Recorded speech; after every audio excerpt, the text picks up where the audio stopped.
Assalamu alaikum wa rahmatullahi wa barakatuh, and welcome back. You're watching Women's AM with myself, Adama, and on the panel today we have sisters Liz and Hassan and our guest Diane Shepperson Mills. Well, from the break we were talking a little bit about what endometriosis is and the symptoms associated with the condition, as well as the types of endometriosis that many women may suffer from as well. So we're just going to continue, inshallah, with that. I'm going to go to you, Sister Liz, to tell us a little bit more about the groups of women who might be prone to this condition, inshallah. Yeah, I mean, I think as Diane was saying, there's lots of unknowns around this condition, so it's kind of difficult to really pigeonhole this, but there is some research being done and evidence to suggest that if you have a mother or sister that has endometriosis, you will be more susceptible to getting it as well. But you know, again, that's not it's not a surefire thing that you will if you have that in your family. It's just something to be aware of. Also, you are more likely to get endometriosis if you've never had children, if you have menstrual periods that last more than 7 days, or short menstrual cycles, so 27 days or less.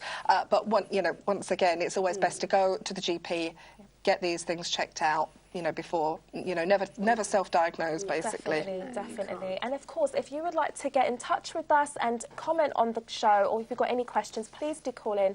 The numbers should be on the screen. I think when I was researching about this topic, one of the things that came up, which was a major worry for a lot of people, is this issue of infertility and the way in which endometriosis affects infertility. So could you enlighten us a little bit about that? I'll read you a quote, because I think it's a very good quote. Endometriosis is also associated with infertility, because a lot of research, they're not sure.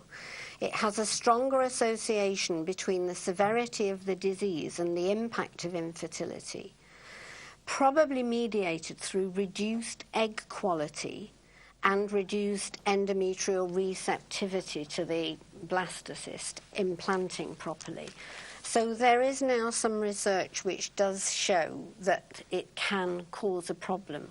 Obviously, if it's mild, there are chemicals in the peritoneal fluid which are not helping the sperm or the egg.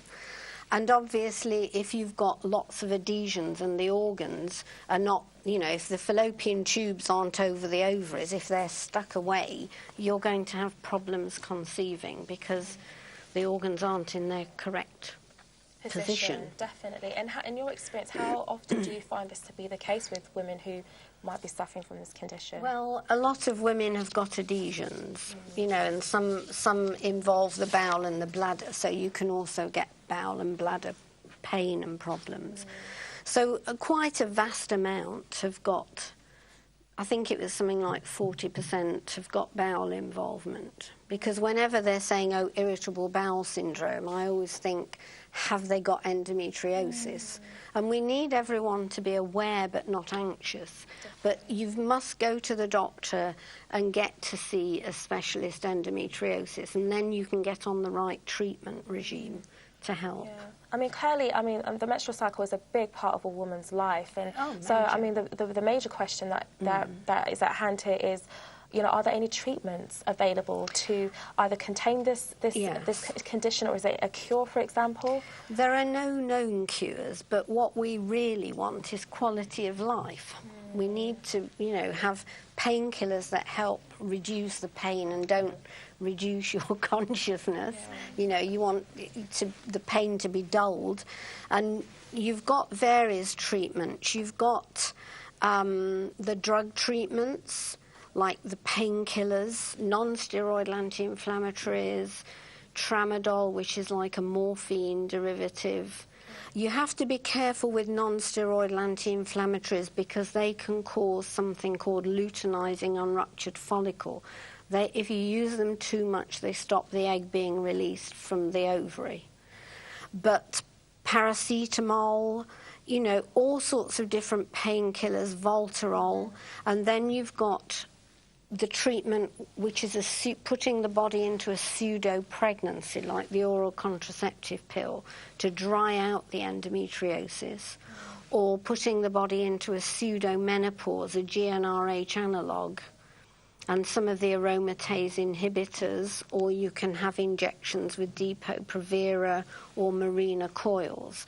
So there are various treatments, but of course we are all unique beings, and what works for you might not work for me. So you have to keep going back to find the right treatment for you. And of course you must consult your GP in the process of doing this, which is very and important. You can also go through operations. You can have a laparoscopy where they go into the navel and they can look and see.